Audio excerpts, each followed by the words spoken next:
Warning, this podcast, website, and associated social media accounts are intended for audiences of legal drinking age. We do not advocate overconsumption or the abuse of alcohol. Never drink and drive, drink responsibly. And please remember to always take what we say with a grain of salt. After all, we are just some dudes with some brews.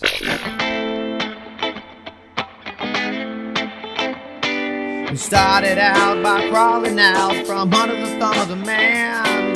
The lovers of God with dad bods, just trying to feed our fam. Go sit right there and grab a beer, you know just what to do. Throw it back, get hammered, and listen to Dudes and Brews. Erickson, has you did come over since you guys brewed it originally? No. Oh, okay. No, like he's come over every other week when I haven't had the kids. So we did this one. He came over two weeks later, and we brewed and bottled. Okay. He had never bottled before, or not a full batch. He'd only bottled like a couple of beers, so it was a new experience for him. Yeah. He had heard nothing but nightmares when it comes to bottling, and it's time consuming is all it is. It's time consuming, and it's very helpful to have that little thing where when you put it in the bottle, it's like the bottle wand. Dude, yeah. Without that, it's a nightmare because then you're like, well, it's not just that; it's having that and another person and a second person. Yes, yeah. Because remember, I've done it single man too, it's way so back hard. in the day, and it was like spilling stuff and knocking stuff over. Yeah, it's hard one person. Yeah, I had to call the kids in numerous times to help out with the. But yeah, we did it. It's not bad. It's just time consuming. It's just everybody hates it because it's more time consuming than filling up a keg and going about your business. Yeah. You don't have to wait week. Yeah, 2 weeks and then you have to like carbonate each one with the drops and stuff, or the sugar. Or I guess no, you can do it where you put it in there, like when it's running through, you put the sugar in there and it runs it through it. You can. We didn't do it that way. We didn't make like a liquid syrup. Right. We just, literally, we filled up all the bottles, and then we like tag teamed capping. Here you go. I'll put sugar in it, and you cap it before it overflows. I'll put sugar in it, and you cap it. Oh, really? Wow. Yeah, one at a time. I remember with the bucket, you can do it where, as it's filling it up, like you're transitioning from one to the bucket, and then from the bucket to the bottles, and you put it in there to where you can like kind of control it over time. You put like a syrup in it almost. Yeah. Yeah. Or just sugar. Yeah. Yeah. Okay, cool. Yeah, I didn't know. We just did it each bottle at a time because, I don't know. That's just the way I felt like I doing need to come over here sometime whenever you are. I'm planning on brewing one more time before Christmas. I don't know when yet.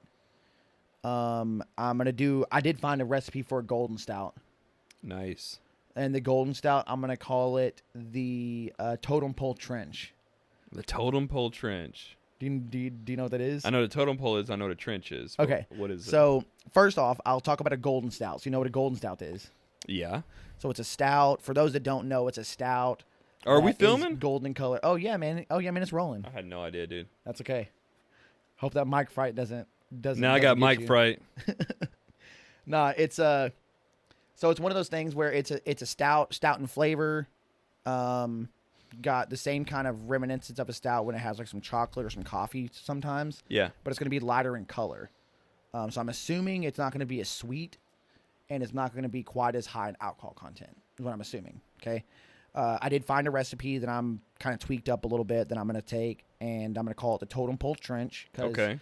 Totem Pole Trench is like what they did in Little Rascals, where two kids get on top of each other and they wear a trench coat. Oh, dude. Yeah, they go to the bank. Yeah. I didn't even know they called it that. Calling it that because of it's kind of like a disguise. Because it's a stout, but it doesn't look like a stout. So it's kind of like a beer in disguise. Okay. So that's where the Totem Pole. So how are you inspired? Did you watch Little Rascals? No, just I was trying to think of something in disguise, and that's the first thing that came to mind.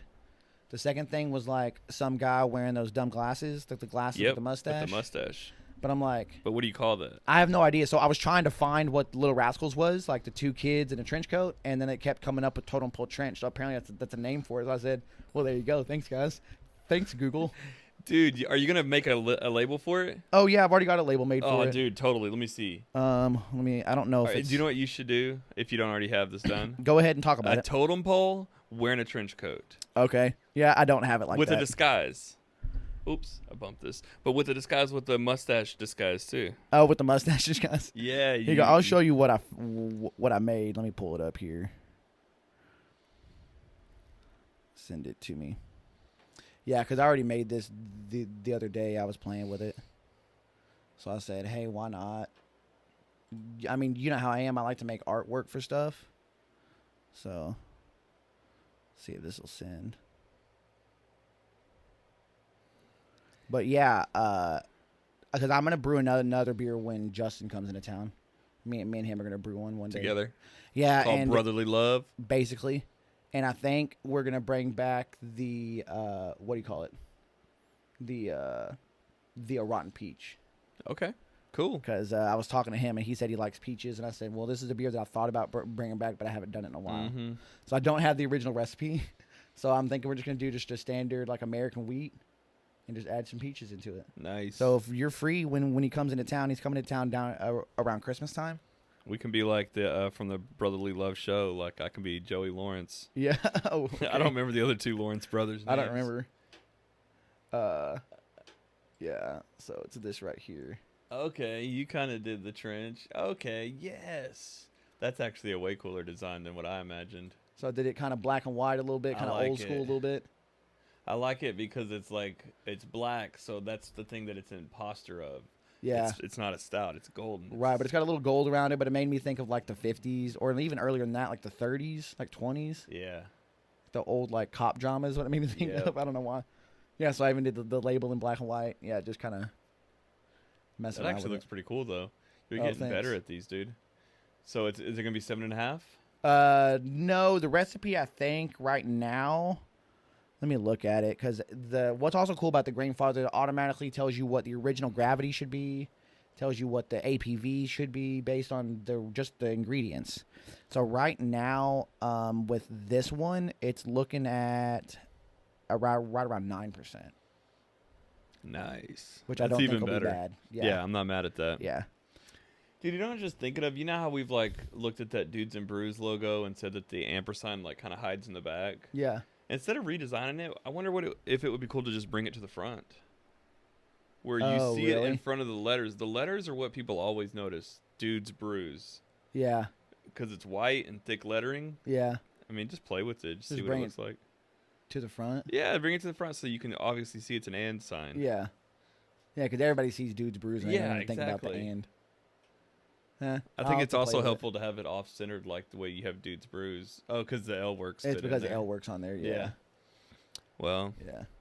You know, something to consider. I mean, we'll play with it. Yeah. They're going to have to get used to the logo, maybe. I don't know. Yeah. Yeah, exactly. People just need to get used to it. You're just gonna have to get to know us more. Yeah. That's the thing. Just going to have to get to know us. That's always the answer. You just don't know us enough. Right. You just don't know us enough. Well, anyways, you want to drink the beer, dude? Yeah, dude. Let's go ahead and crack this one open. So you said that you've never had a barley wine. No. Is it a wine? Is it a beer? What is it? Because this is Dudes Brews. Dudes Brews. It's a beer. It's a beer, and I'm gonna say they make and I don't know specifically what a barley wine is, but I'm assuming they have the word wine in there because it's probably higher in alcohol content than than your average beer. Yeah, 11.4 is really high. Oh, geez, I didn't even realize it was on here. Yep, and it does say right here, now that you said it, barley wine is liquid poetry, the king of kings, a beer style worthy of great reverence. So it's the lord of the beers is the barley wine, king of kings, lord of lords. I don't know if I'd say that, but sure. Of beer, maybe. Of the beer, of course. There's only one king of kings, lord of lords. So, but what's funny is just a second ago, before we got started here, I was looking up the word Ozymandias. Do you know what that is? Never even heard it. I haven't either. Speaking Spanish to me. I didn't either. So apparently it's a poem. Okay. I know I say that weird. Poem. Is it poem? Poem or poem? I say poem. Poem. I knew what you were talking about. It wasn't like it didn't throw me off. Ooh, it tastes a little winey. But it's a poem, and that's where the King of Kings comes from. It's from that poem. Okay. But it says, our inspired rendition is rich and luscious, a deep amber delight. It does have some amber color to it. With notes of toffee, toasted bread, and dried dark fruit. The addition of woody and herbal hops lend subtle balance to the sweet and complex malt profile. Overall, this just sounds like a complex beer. Yeah. That sounds complex. toffee, toasted bread, dried dark fruit. It's going to have very bitter tastes. That's what I was expecting. Wood really bitter. and herbal hops. Have you ever brewed anything with any woody hops? What would be a woody hop? Like something that's gonna be real piney in flavor. I would think like Chinook maybe, or like Cascade. Gonna give it a little bit more piney flavor than normal. I wonder what they say a barley wine actually is. It's curious to see what Wikipedia says. But before you drink this thing, though, I'm just smelling Where does it land on the smell scale? Is it woody? I know it's something I've had this like smell before. It almost smells. Alcohol, it smells kind of like beer that you brew. Like it smells like. Oh, so it smells like a homebrew. It smells like Dudes&Brews Ale Works. It's a homebrew. I don't know. It just smells like. I mean, I guess you get a little. I don't know. Resin, maybe. Yeah. I don't know if I get wood. So let's look at the resinous. There's resin and wood. Yeah, I'm like, I don't know if I get wood, but I get a little bit of resin, I feel like. But I don't get like tobacco, do you? I'm not either. I'm willing to go with resin. Yeah, let's just go with that.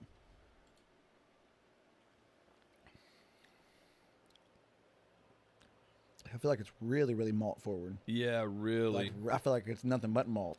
Me too. Oh, and then you get the alcohol on the back, where it gives you like this. I don't know. You know, like when you do like a shot of bourbon or something, and you kind of feel the burn, or I wouldn't say burn, but you feel the warmth in the back of your, I'm feeling that warmth. Yeah. Yeah. I'm getting that. Gives it you a says little here bit a of barley goosebumps. wine typical reaches at an alcohol of 6 to 12%, so that's very common. 6 is like that's a big scale. 6 to 12%. I mean, well, your average beer is probably like 4 to 5. Well, not craft beer. Average craft is going to be like 5 to 7. I would say the average craft in this area. 903 is not average craft. 903 is 7 to 12 average. Think about it. Even their cream ales are like 7%. Yeah. Their stouts are 10 plus. Oh, didn't they have a cream that was like 10% recently? Wasn't their Lucky Charms pretty high? Yeah, exactly. So their brews but normal craft beer is normally 5%, like 5.5, 5 to 7. Yeah, I would say 4 for like to an 6, IPA. then. Yeah, I can't 4 to imagine 6. getting an IPA less than 5. Oh, well, yeah. It's gonna be between like, probably 6, 6.5. Yeah, exactly. It's different. I don't know if I would normally drink this kind of beer. It's an experience, though. Like, I'm experiencing something I've never had before, which I can appreciate. So this is going to sound weird. It doesn't sound like it originated in America, or it doesn't taste like it. It tastes like something that's European style. I'm feeling like I don't know if I should say Belgian. Everything wants me to go to Belgium for some reason. I feel like I'm in the foothills of Switzerland. Switzerland? Okay. Yeah, like I'm on the sound of music over here. I don't know about that, but okay. I took a drink and I'm like, doe, a deer, a female deer.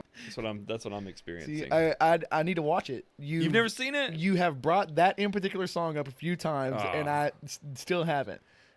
On the podcast, I brought it up a few times. I think so. Yeah, at least that's one embarrassing other time. to just be like, like I love it that much. I'm well, not against at least it. one other time because I've heard you sing that. Because dude, she's teaching them how to sing, and like do re mi do. Oh, okay. And so for each note they sing a different thing, and then they're singing, these are some of my favorite things. Okay. So they just like for each note they name something that they're really into, and it makes them happy.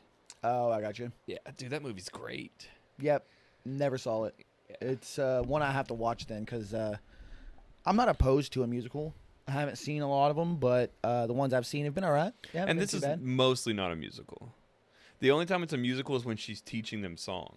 Oh, okay. You know what I mean? Like, they don't progress the story through music. Oh, okay. So I might enjoy that a little bit You'd probably like it. It's just about a lady who's a teacher.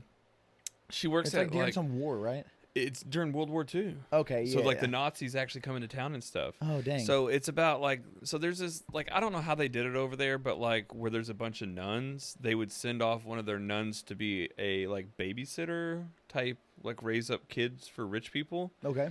And she was almost like the reject nun, where she was a little too fun, A little too quirky. and they're a little too, you know, we're Little down too low, wrist slapping. Yeah, we're sad. Yeah, we'd rather just slap wrists with rulers. So they like send her off as a way to get rid of her, and she goes to this place where this guy has all these kids, but he's like a military guy for like the Switzerland military. Oh, okay. And they're about to get taken over by the Nazis. They pretty much are getting taken over by the Nazis. So it's like either conform with us or you're dead. And so he's real hard-nosed and doesn't believe your kids need to have fun, and he's got tons of kids. And then she comes in, and she's just like, this is no way to raise a kid. And then it's like bringing fun, and then the music lightens his heart as a father. Oh, okay, I got you. Okay. But dude, it's like 3 movies in one, because you think the movie's almost over, and then all of a sudden it takes a turn, and then there's Nazis coming into town, and like it's a whole second movie in the second half. Yeah, it's crazy. Oh, I'll have to check it out. No, I mean, it doesn't sound bad at all. No, I've heard good things about it. There was an old friend in the family. He talked about it all the time, like it was one of his favorite films. But I don't know if I should trust him because he also loved watching Columbo. If you ever saw that show, I have not. Like an old cop drama. No. Like the guy. I don't even know what it is. Wore a trench coat and everything. Yeah. Oh, like your beer? Yeah, trench coat. Yeah, see? And the hat. Yeah. Yeah, we're gonna bust this guy. Yeah. Kind of. not quite that bad, but yeah. Yeah, my name's Columbo. This is good, actually. At first, it was an acquired taste, but I'm actually starting to dig it. Barley wine, dude. I feel like this is something that I need to drink when it's super cold outside. Yeah, like your electricity goes out and you're huddled up around a fire. I'm just thinking and around you're a fire. Struggling, and then you're like, go. You're definitely not speaking from experience, right? No, yeah, I know. Right after this year, and then you look over to your kid and you go to the closet, get me Ozymandias. And they said, Papa, I don't speak Spanish. And you're like, it's not Spanish. It's barley wine. Ozymandias. I made a whole story out of that, dude. Dude, that's good. That's the commercial. Dude, that needs to be a commercial. Like Dudes and Brews, or not Dudes and Brews, 903 needs to do commercials. Yes. Honestly, I don't know why they don't. Just put them on the local channels, on Channel 12, Channel 10. I feel like put it on social media. Why are there not enough commercials on social media? Like, make them fun and funny. Bring funny commercials back. I wonder if it's because it's expensive.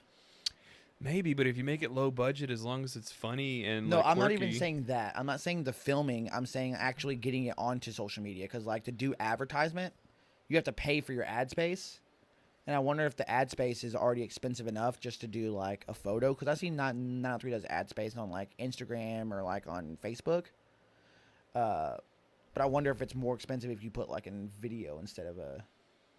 Maybe. I just meant regular. I didn't even mean pay for an ad space. You're just saying just to throw it on social media. Throw it on there and see if you can get it trending. Yeah.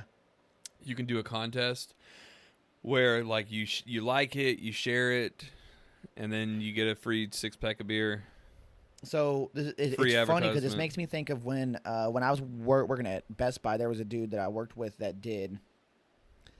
Like there was a contest that I think like Pizza Hut did where they were trying to get people to write them a jingle, and he wrote him a jingle. He ended up being one of the last guys, one of the like top 10 or something of the. I don't think his ended up winning, but like the thing is that you do that, they advertise that people are doing it, they show a few of them. Yeah, you could have somebody try to write him a jingle. I know. Like think about a few years ago, they did a thing where I think it was even just a year or two ago, Vans had like a design your own shoe contest. Oh, cool. And so many artists that I follow on Instagram were all like, go vote for my shoes. And then I went and designed a pair of shoes. Oh, really? You know, I'm like, I voted, and then I'm like, this is fun, and designed some shoes. Yeah. And it brought a lot of traffic, and it was free advertisement because everybody was going to their website. Everybody was talking about Vans, and I didn't even see who won. Vote for my shoes. Yeah, I didn't even see what the outcome was. That's exactly what it is. Free advertising for sure. Yep. We need to do it for Dudes and Brews. Vote for my shoes. Yeah. All right, create some Dudes and Brews shoes or something. Did not have to be shoes. Well, no, but that's we just need to do some kind of contest. You could have them rewrite a jingle. I don't have a problem with that. You can win some Dudes and Brews L Work beer, a mixed pack or something. Yep, that, or I'll throw in. You can get some merch or something. Yeah. Oh yeah, merch. Yeah, we True. can throw in some merch. Whatever they want to do. But so, this one's good. I don't know that I could drink a whole lot of them. One, because it's high in alcohol. Yeah. and you could really the alcohol to me it comes through pretty prevalent. Like I can tell that there's a lot of alcohol in it. Some of the beers that they've done that are high in alcohol, I feel like they hide it more. This one doesn't hide it because it's sweet. Whenever you make it sweet, you hide it. This one is not sweet. You're This is right, woody. Yeah. This is grainy. Dried fruits are not the sweetest. Toasted bread. I think it's intended to be like a beer for like almost like a wine. Yeah, like a wine. Yeah. So if you're rating this on a scale of 1 to 10, or 1 to 5? I don't know why I say 1 to 10. 1 to 5. I'm gonna give it a 3 because it's good. It's interesting. I can't imagine buying more of it though. Yeah, 3 is about where I was thinking too. I don't know if I want to go lower than that. I'm sure there's somebody out there. This is the beer for them. It's just not the beer for me. No, it's good. Yeah, it's good. Definitely good. It's good, and I'm gonna drink it. Just because I'm giving it a 3 doesn't mean it's bad. That's the thing. That there are a lot of people that say if you're gonna rate beers, you got to rate them high or don't rate them at all. And I don't think a 3 is bad. But if you look at it at a scale of percentages, we're giving it a 60%. That's a glass half full. I mean, 60%. Yeah, that's not. Is that great? If you're going to go to a bar or a restaurant that has a 60% satisfactory rating.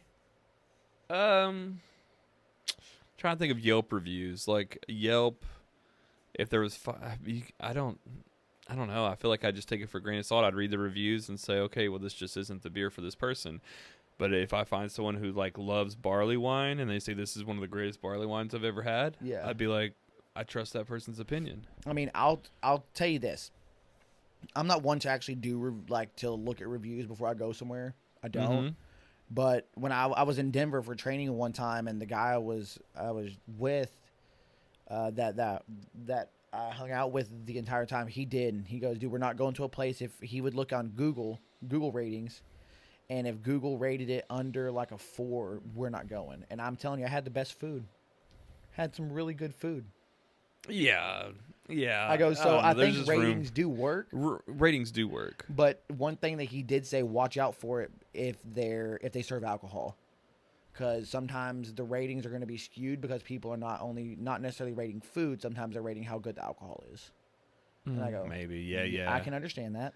Yep. Yeah, there's so much. It's like you can't just say a blanket statement of read the reviews. If they're good, then it's good stuff. There's so much else that you have to consider. Well, I mean, it's not a guarantee, but it's more likely. You also have to consider you start reading the reviews and everybody says crappy reviews, but then it's got a 4-star rating, and that's because they're fake reviews. They go in and plug in stars all the time. You know what I mean? Like the owner of the business, stuff like that. So that's where you really have to look. Like I go to Amazon and I shop on Amazon all the time. If I look at the stars, I'm like, oh, this is good. I read the comments and read the specifics, and it's like, no, this is fake. This is not good product. Well, you have to look at the number of reviews. I mean, if there's like 200 reviews and it's 4.5 stars and the rating or the comments you're looking at are crap, then at that point it's like it might be skewed. Exactly. But if there's you gotta look at it. But if there's like 10,000 reviews and it's 4.5 stars and the first few that you're seeing are bad reviews, that just might be the first few that you're seeing. Or sometimes it's like oh, I got this in the mail and the back was cracked on it. It's like, yeah, that's not the product's fault. It's not the product. Yeah. But the thing with restaurants is they don't have 10,000 reviews. There's not near as many people that review like Google or Yelp. Not in comparison to like what you see on Amazon. Sure. So there's not as much to work Amazon with. Ruins the market. Sometimes though, man, I will find exactly what I want on Amazon. And then I will just be stressed out a few hours later because I start reading reviews and I'm like, it makes it harder to make a decision. I wish I didn't know all this information. Yeah, I don't even look at it. Now it's too much because now it's like, what if that happens to me? What if that's my product? You know what I mean? Like it just falls. Like I bought. Here's an example. I actually ordered a Resin lower desk for my office. Oh, you did? I ordered one. And I looked online, and normally they're pretty expensive. But I started finding them on Amazon for a few $100s, which is way cheaper than like $600, $700. I mean, find one for $300. That's a steal. $300 the one I got was under $300. Oh, dang. But then I start reading reviews, and it's like, oh, the electrical thing quit working on it after a couple months. So then I'm like, oh, man. I don't want, if I buy this, it's going to be my desk for life. It has to work forever. So then I start having to research the hydraulic ones versus the electrical ones. Yeah. So It took a long time. It And took you hours. ended up getting Yeah, one? ended up finding one. So like I always look at it like this, especially with electronics. I mean, yes, I do research. Like I bought some wireless mics recently that I did research on. I'm like, do I spend a lot of money? Do I not? But like in the end, I always look at it as it doesn't matter what you buy, if it's especially if it's electronics. There's no guarantee that it's going to work forever. There's no guarantee that it's going to work for a lengthy period of time. Yeah, But true. from what I have found in working in the electronics industry, most things. So I'll give you this example. Almost 100% of electronic products give you a 1-year manufacturer's warranty. The manufacturer says, "Hey, we're going to guarantee this product for a year," which means they expect that to last you more than a year. Okay, Yeah. if it doesn't last you more than a year, then they're going to fix it. But like products like Dyson vacuums, at the time, I don't know what they do now. At the time, they gave a 5-year manufacturer's warranty. Yeah. They guaranteed their products for 5 years. Yeah, they guarantee. I don't remember how long, but I have a Dyson. But I'm just like, Yeah. cool. So you guarantee your product's gonna work. These guys don't guarantee it past a year. So I go, if I do get something and it messes up within that year, I'm gonna go back to the manufacturer. The problem with and me get it. is the price of the item makes me want it to work for longer. Oh, like yeah. cell phones. Cell phones are so expensive. I expect it to last for a life, and they just don't. I would give every iPhone I've ever had a bad rating. My AirPods I've had for 2 years. The right one is like now not even working. So I got one AirPod.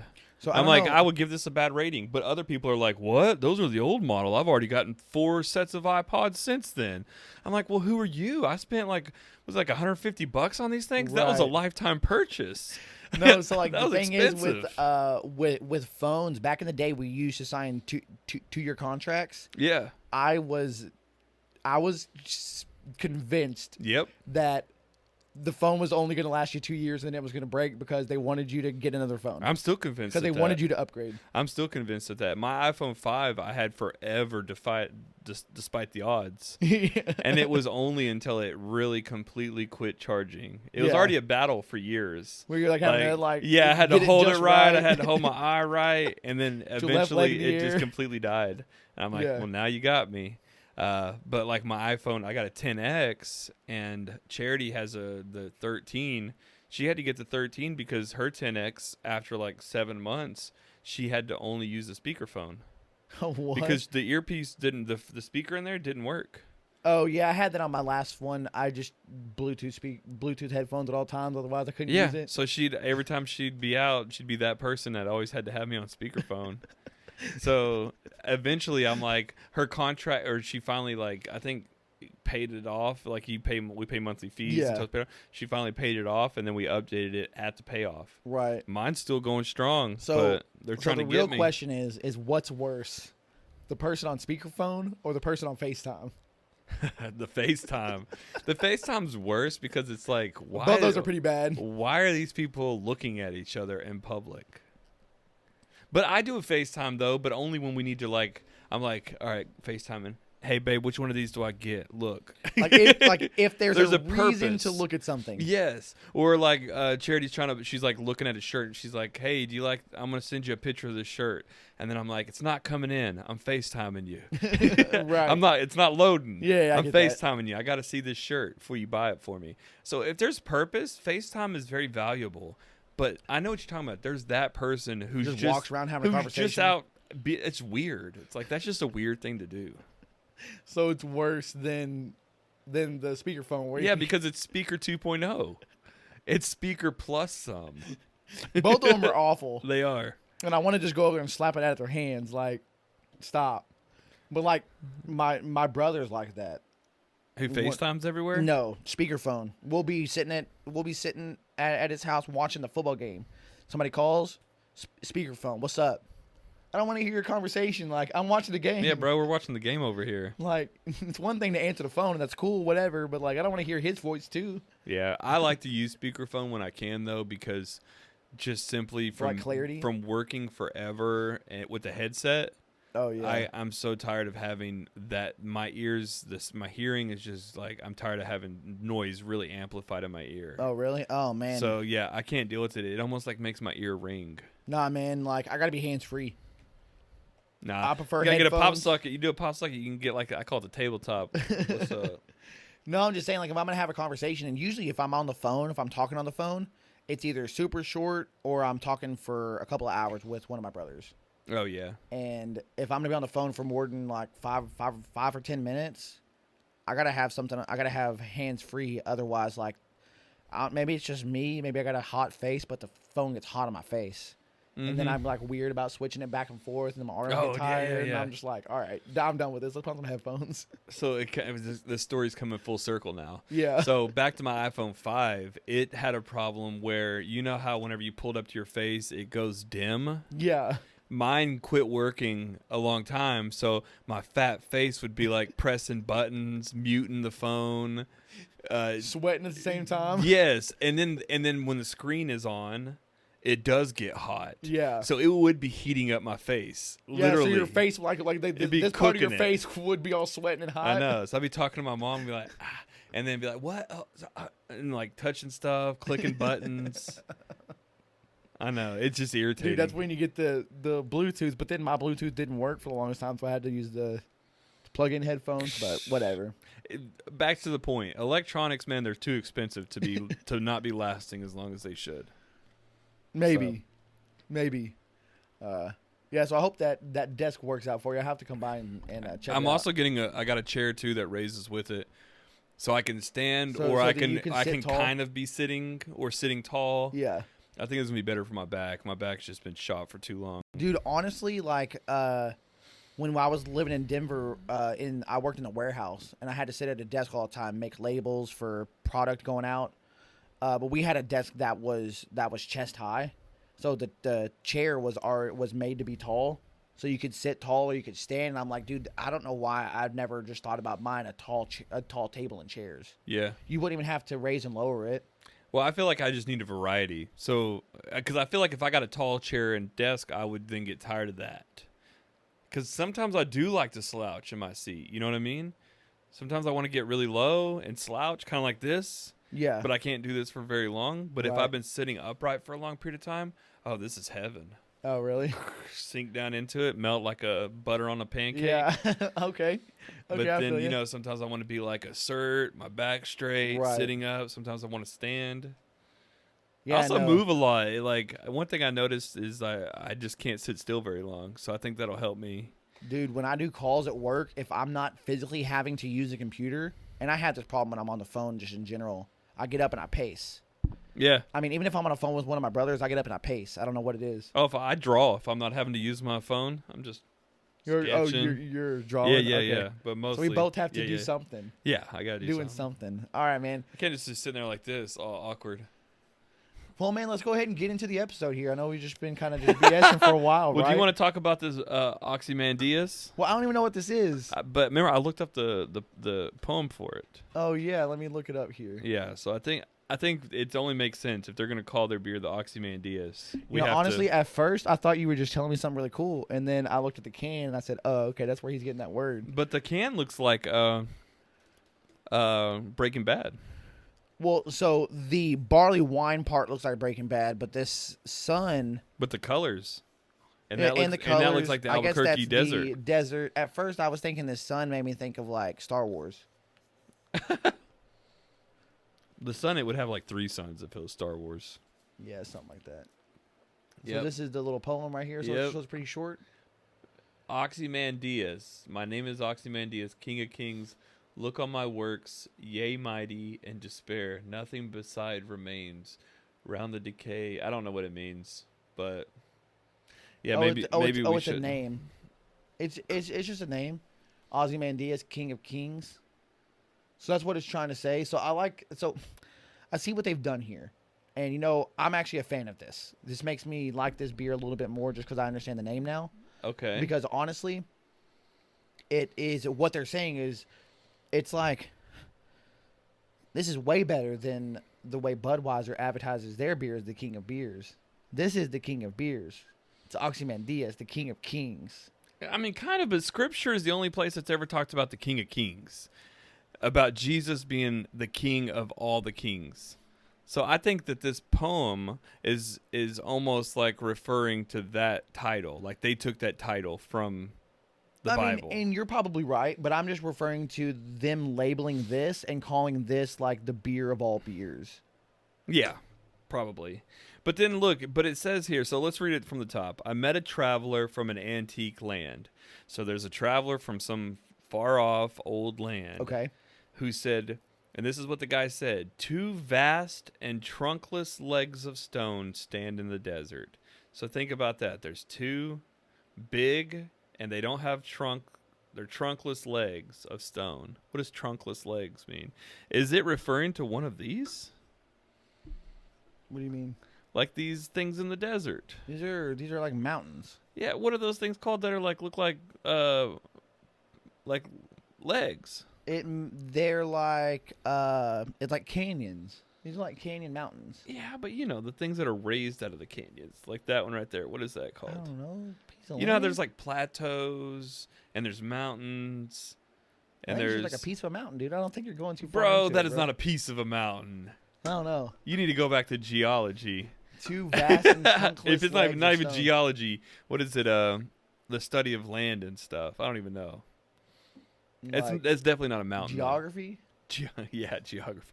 Geology is more of a math thing, huh? No, geology is like the study of like stone. Okay, so maybe I was right then with the geology. Like you were thinking, the word we were thinking in math is geometry. Yeah, so maybe I was right with geology. So, all right, either way, you don't know what it is, so that's fine. We'll continue. Near them You're making me sound dumb, but thanks, man. Near them on the sand. So this is a desert area in the sand. Half sunk, a shattered visage lies, whose frown and wrinkled lip and sneer of cold command tell that its sculpture well those passions red, which yet survived, stamped on the lifeless things, the hand that mocked them and the heart that fed. All right, so that's a little wild. And on the pedestal, of one of these things, I think it says, these words appeared. My name is Ozymandias, King of Kings. Look at my works, ye mighty, and despair.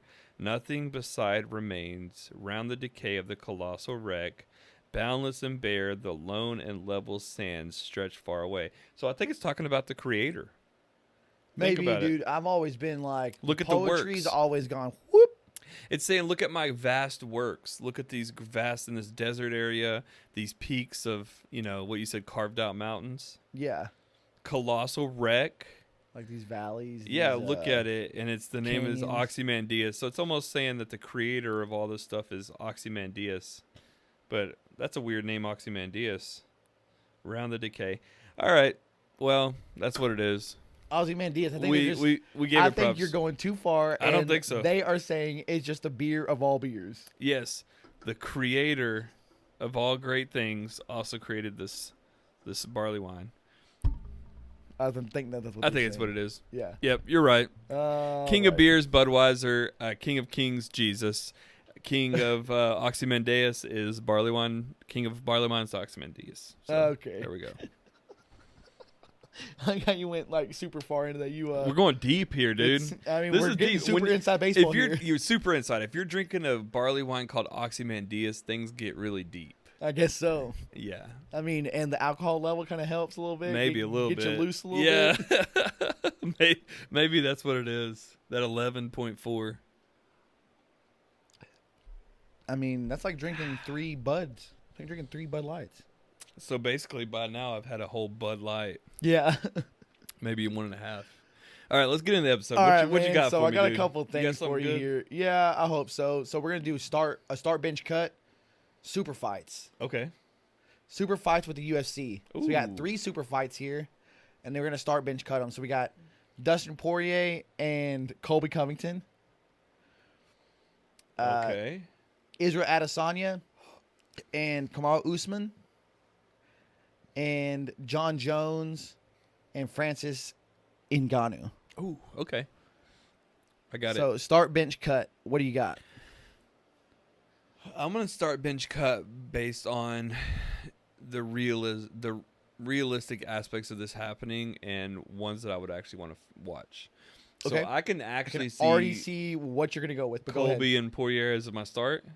Ooh, I wasn't expecting a start. But You go wouldn't? ahead. I think that'd be a hell of a fight. I was expecting that to be a bench, and me, I would bench that fight. No, I'm gonna bench the John Jones because he's benched because he can't get his stuff together. He can't, and we can discuss that here in just a minute. But For my start, go ahead. that's for sure my start. That would be a really fun fight. Oh, I don't disagree. I think it'd be great. And they both have really high output.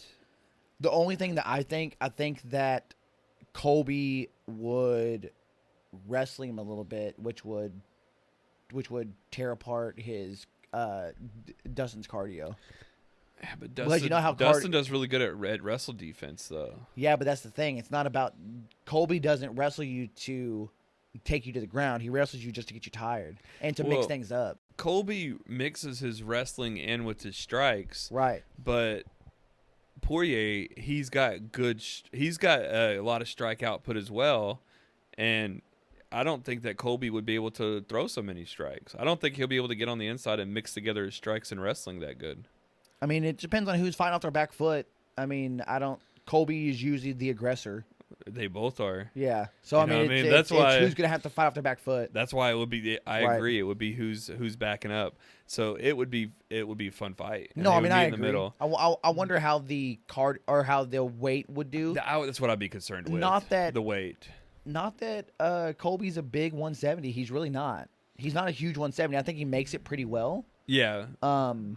It's more about Dustin though. Right. I haven't seen Right. Dustin fight those heavy dudes. Right. So it's all about, like, you can look good against anybody that you look good against. It's only whenever you're up against somebody who's going to challenge you that you don't look so good anymore. I So mean, we either see way, I'd be Dustin move excited up to about it. heavier weight. That could be really challenging for him. Colby, Yeah. we've seen him fight heavier weight dudes, and he's got the output. He's held their own. They're or very he's held similar his own. fighters, though. Just one's got more of a wrestling base, and one's got more of a jiu-jitsu. But they both grapple. Yeah, but like Dustin will stay on the feet all day if that's what his opponent wants to do. Mm-hmm. Colby, I feel like almost every fight I've seen, he mixes it up. He Yeah. does a little bit of grappling, and it's one because he's good at it, but two to mix it up so the guy doesn't know what he's doing and to try to wear the other person out. Yeah. Because I'm telling you, everybody that he's fought that I've seen at least outside of Usman has gotten pretty tired against Yeah, him. but it's not the wrestling that tires him down. It's the constant Maybe it's those output. 70% shots. It's the in their face the whole time and then mixing the wrestling in with the Yeah. strikes. It's constant. There's no time to breathe. Because he doesn't stop. Because he's not the kind of person. There's some wrestlers that wrestle you so hard that they take you down, make you get back up. Oh, so Like many times that Khabib wears you and out. Abel Trujillo. Exactly. Khabib's a good example.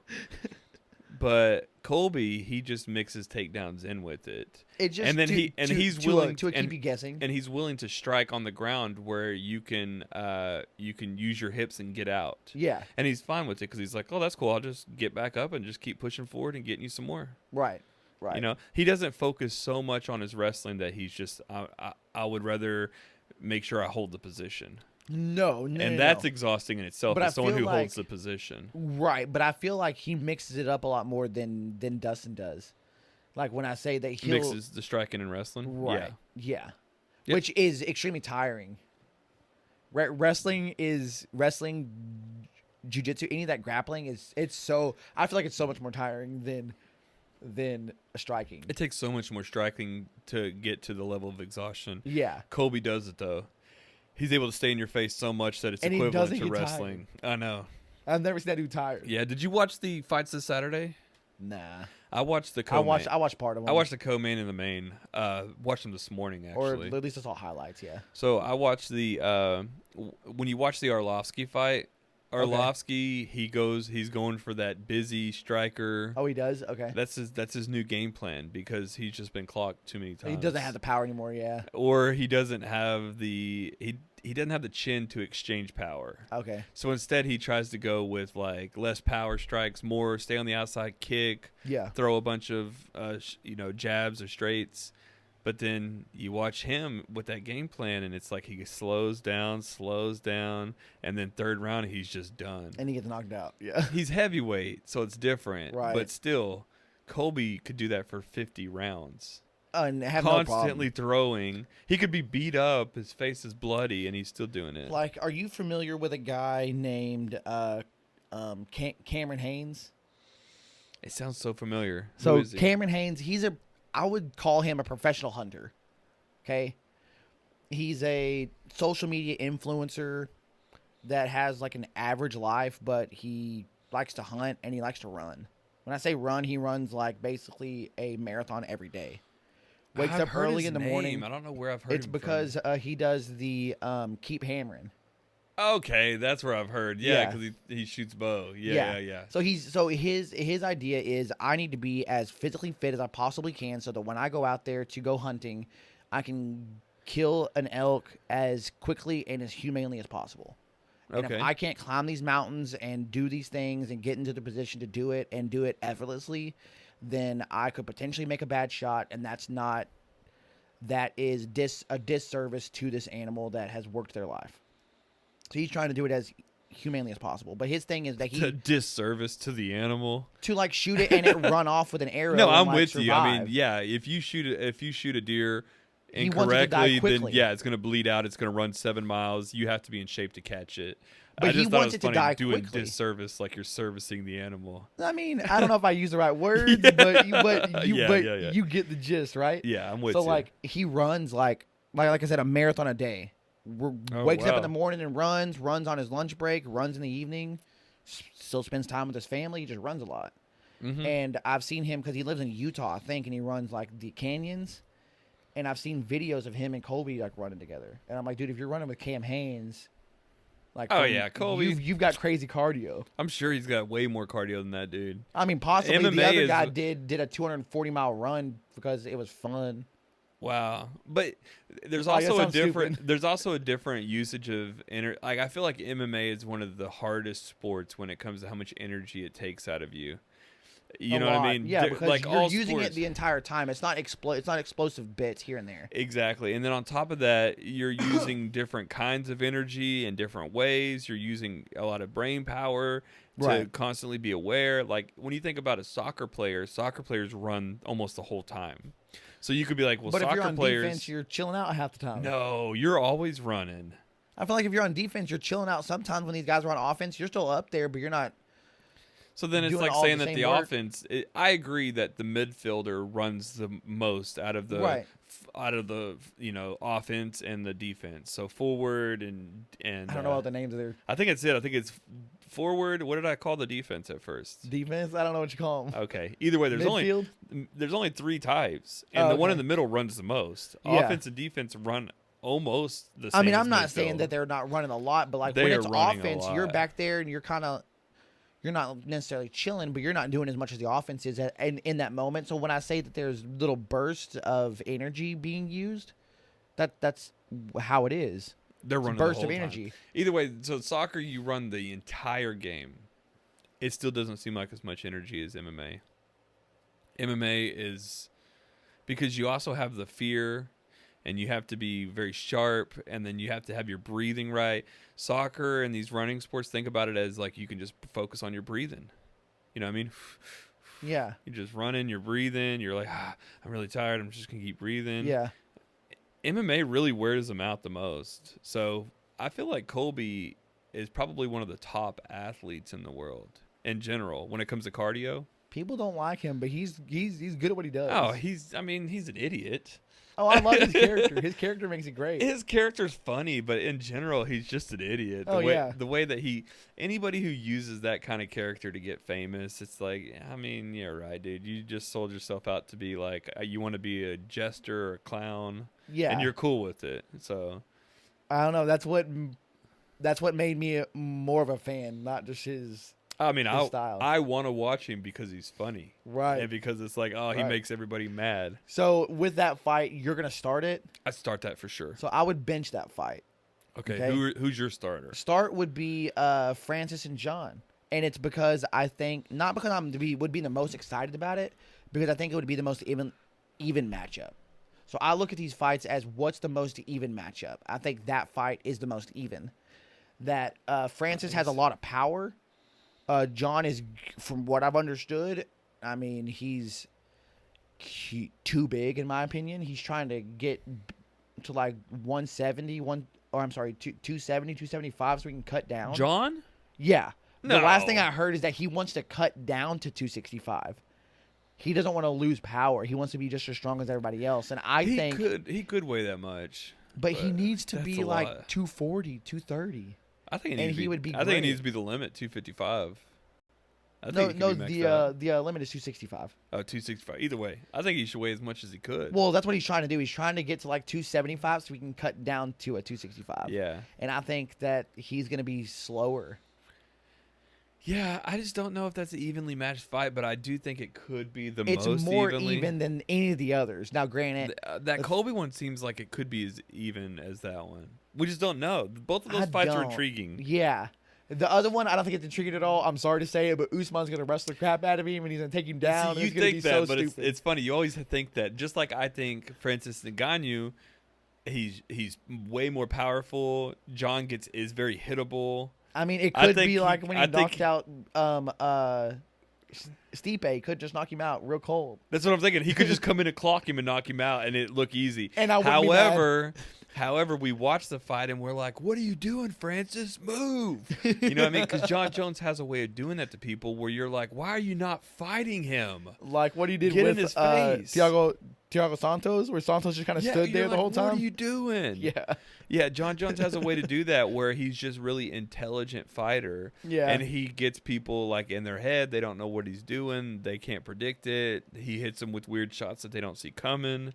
And it makes them second guess themselves. But do you not think that Francis learned how to deal with that and combat that after the first fight with Stipe?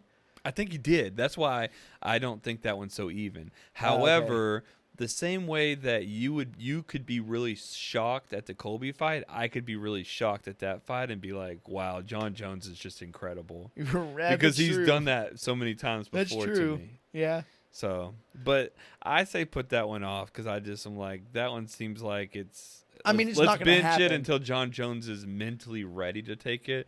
And even if he could legally do it, he doesn't seem like he's mentally ready. He keeps coming up with excuses and putting it off. He's beating his wife instead. Allegedly. Allegedly. Oh my gosh! But it sounds like we're both gonna cut the Usman Who wants to see Izzy be wrestled the whole time? because Izzy would be wrestled the whole time, and Usman would dominate that fight with. That would just make me mad. It'd be chin to chest all day long. The whole time. Yeah. Yeah. It would be. I mean, we saw how Izzy was against like Jan Blachowicz. Oh yeah. It was pretty even on the feet, but then Jan just take him down at will. But the thing is that Jan was a lot bigger. But Jan fights at 205. Usman is equivalent to like 4 men when it comes to his Wrestling? his wrestling strength. Maybe. This dude is a beast. I mean, I'm not saying he's not. like probably the the most greatest. boring fighter in the league. But I have not been a fan of him even since Ultimate Fighter. He's been one of the fighters I have liked the least. But he is one of the greatest MMA wrestlers of all time. I want to see him and Khabib. Usman and Khabib. Or Usman and GSP. Usman and Khabib sounds fun, but and from what I hear from the AKA team, he did this with AKA, right?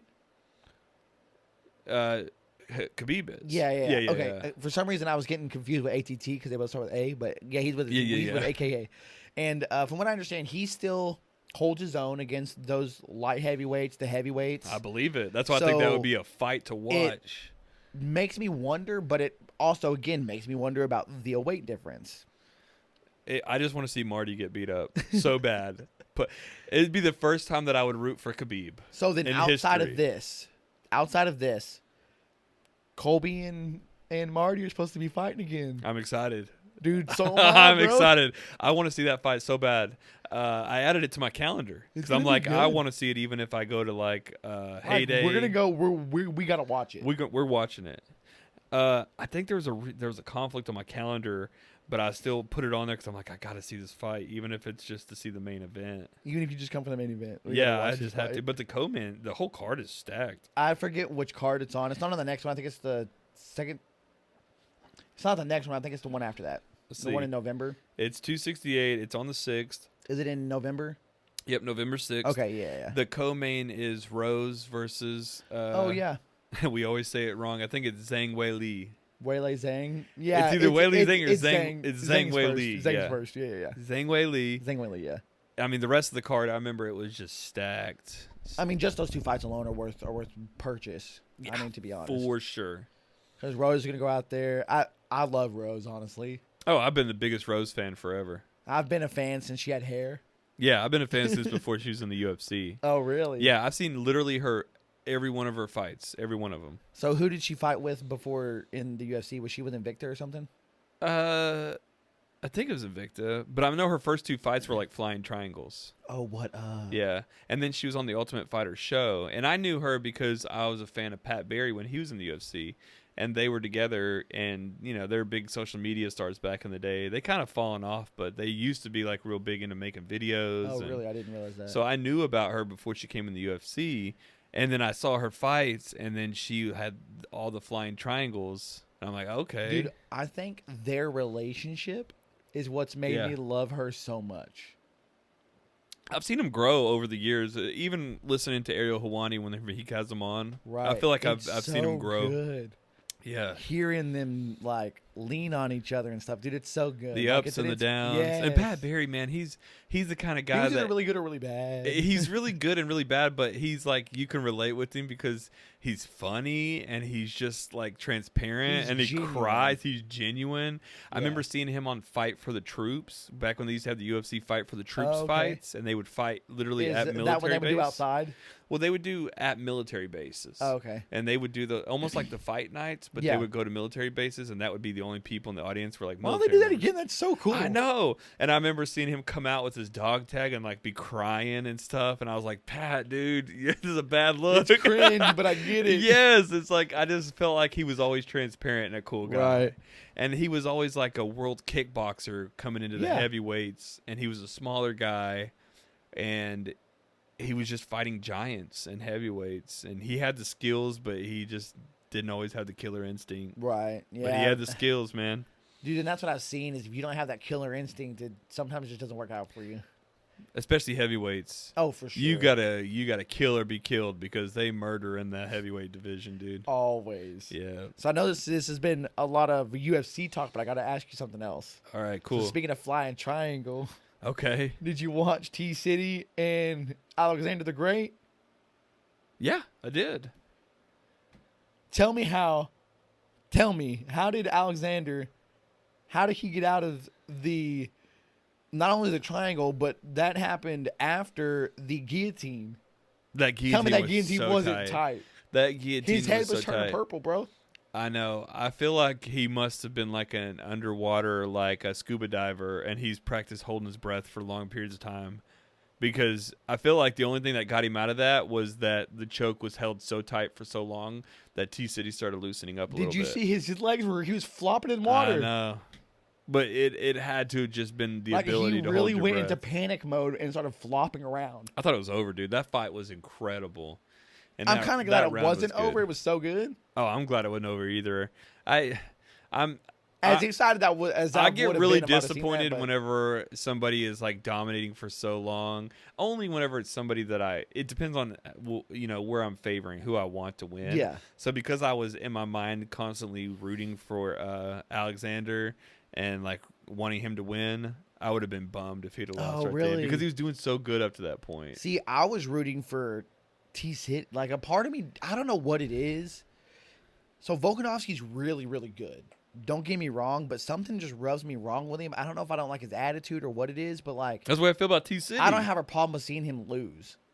Me neither. And I was really looking. Me neither. for- I've never cared if he lost in any other fight except for this fight because I don't like T-City that much. Really. And it might have been because I watched that Ultimate Fighter show, and that really, when Oh, you I start didn't seeing watch it. people's character, you just immediately start becoming biased towards one.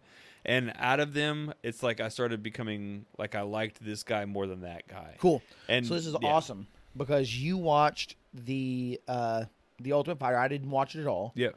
I just listened to him on Brendan Schaub's Fight Companion, Okay. and listening to him on Brendan Schaub's Fight Companion made me go, "All right, cool. I like him now. I like him. I mean, not that I didn't like him before. Like, I liked his heart when I saw him get, much as I didn't like seeing him get beat up that much. But get beat up by Max Holloway. His heart was really good. And I liked his fights before that. I liked just the way his style. Getting those flying triangles are nice. He is sharp. He is a jiu-jitsu master. I'll give him that. He's been trained under all the Gracies. Right. So listening to Brian on that show, it made me not like Alexander, and it's because of what he talked about the Ultimate Fighter. And basically, really? he kept saying that, like, he was just going to be himself. And he's like, I'm not going to change myself. But, like, Volkanovski was, like, trying to, like, do it up for the cameras. So, like, hey, you know, the cameras are going to be on. We need to do this and that. And then he'd, like, try to bring it up and try to talk shit. And then, like, after the cameras, he's all buddy-buddy. And he's like, no, I'm not like that. I'm going to be myself the entire time. I'm not going to play it up for some cameras. Oh, okay. Yeah. And I'm like, okay, so it tells me that Volkanovski can be fake at some point, which I don't know if I call that fake or if that's more like showmanship. And T-City's like, no, I'm just going to be myself. Like, I don't care. But I mean, it's easy to say that about yourself. Like, I was I being know that. me. He was being fake. Oh, but yeah, like, I know that. The things that Volkanovski was calling him out on the show was like things about his character and about really? him being fake. So it's like they kind of both had that same stance. Oh, it's funny. Okay. So for me, it's a lot of it might be because T-City, even hearing him on Ariel Helwani's show, he does always have the Gracie dude behind him. What's the Gracie? Not the main guy. It's Hinner behind him. Hinner. Yeah. Hinner's is like his mouthpiece. That's his main coach. Hinner's his mouthpiece, and Hinner was on the show almost like the real coach. Like when you see who's coaching the team, it's Hinner Gracie. Oh, for real? Yeah. And then T-City is just kind of there. And I mean, he was working with the guys and stuff. I'm not taking that away from him, but you know, Alexander was like coaching the team where Hinner was coaching the other team. Oh, and really? I've seen that in other seasons too, where they bring in their coach, and that's the guy who coaches because that's his natural role. Because they're not a coach? Yeah, I mean, it's just like, Yeah. well, I mean, imagine you would be a coach in a setting where you're the coach, but then I bring your coach in, and are you going to just be like, step aside, coach, or are you going to naturally just be like, oh, I know where I fall in this pecking order? No, and I get that, but You at know that what I point, mean? you don't bring your coach in. Well, then you're doing a disservice to the guys. So it's kind of like a double-edged sword where it's like, I guess I see that. You know what I mean? I can help you, but I can't help you as much as this guy does, so let me bring him in. yeah, even whenever what's his name? TJ Dillashaw brought in Dwayne Ludwig. Oh, TJ yeah. was not the main coach. Dwayne was. He was coaching the guys. Right. So it's just what it is. It's just it makes sense naturally, but at the same time, it makes me subconsciously think like, oh, you're a student. Right. And when I'm watching the fighters, I want to see like the master. I want to see the man. Yeah. That's there. So not the student. And that's who shows up on fight night is the man, not the student. Right. So No, maybe that played into it and why I didn't like him as much. Either way, great fight. Yeah. Either way, moral of the story, that was a hell of a fight, dude. That was one of the greatest featherweight fights I've ever seen. Oh, for sure. Yeah. So I'll say a couple of things here, and then we'll get on to something else. One thing that weirded me out was that Brian was talking about when he had him in that guillotine that he could hear him gurgling. Yeah, I bet. And I go, are you kidding me? This guy was like doing whatever he could to try to not die. He's Essentially. tough. And then so we were talking about cardio earlier, not only the energy it takes to nearly pass out, like surviving, trying to not pass out and die and come back and still have the energy to potentially win that round. Yeah. I don't know if I would. That's the round that I might give to Brian, but would not be mad if everybody else gave it to Alexander because he came in and still whipped ass. I gave it to Alexander. He whipped ass in every aspect unless he was in some sort of a choke. Yeah, because Alexander, he was winning on the feet. I don't even remember how it scrambled to the ground. Do you remember how he got taken down? So, I think Alexander shot in for something weak. Whatever it was a weak. Oh, whatever. yeah, it must have been. And he jumped in the air and guillotine. pulled guard and Yeah. jumped into that guillotine. Yep. I don't know if he leaned over for whatever it was. His head wasn't up and it was down a little bit. Yep. So Brian jumped into it. So he was winning before that point. Oh, yeah, and then for sure. T-City pulled guillotine. It looked like it was a deep choke, and then he got, I think, a triangle afterwards. So he gets out of that, starts beating him up, and in the middle of getting beat up, like T-City throws out them T-City legs. says, "Hey, I don't even care about getting beat up. I'm gonna try to work my rubber guard, throw some legs in here."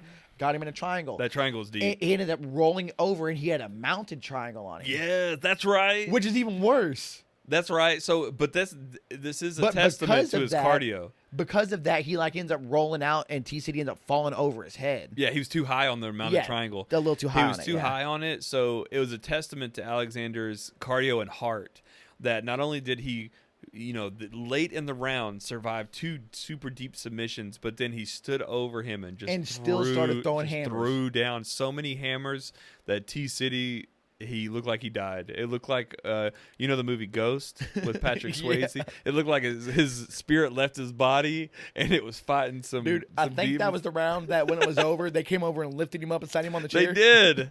They scarecrowed him. Put him up. Put his arms up like this. Hit him with that scarecrow. I never heard it called that. I just made it up. Scarecrowed him over to his seat. Because it's never happened before. No, I mean, that's a real Only thing, T-City could get scarecrowed to his seat. And not get called out and not lose the fight. He still got to continue on. Got scarecrowed to his seat. Man. Oh, jeez. We've got new merchandise available, and this stuff is amazing. We've got a few awesome designs. We even have all new pint glasses and stickers. You want one of those glasses. I mean, you already drink a beer while watching the show anyway, so you might as well support the show and put your beer in one of our glasses. The link is in the description, so hit that link and pick up something from us today. Make sure that you use the code DUDES10 at checkout to receive 10% off your order. Again, that's DUDES, D-U-D-E-S, 10, the number 10, 10, at checkout to receive 10% off of your order. We appreciate you guys tuning in for another episode of Dudes and Brews. If you haven't yet, please subscribe to the show on Apple Podcasts, Spotify, whatever platform you're on, we're on there. We have a YouTube channel, Dudes and Brews. We would love if you would subscribe there as well. If you are subscribed and you want to help us out just a little more, unsubscribe and resubscribe again. It sounds funny and stupid and kind of obnoxious, all of the subscribing and resubscribing and stuff, but it helps in these little algorithms games for like climbing the charts, because again, we are organic and we are where we are because of you guys. Yeah, we really do appreciate your support. Shout us out. We really do love it when you guys interact with us, when you add us, mention us, put us on your stories, tag us, all that fun stuff, all the stuff the kids are doing. We like grabbing that stuff and we put it up for you guys. So we appreciate you so much. Keep having fun, drinking them brews, hanging with them dudes. Tune in next week for another episode of Dudes and Brews.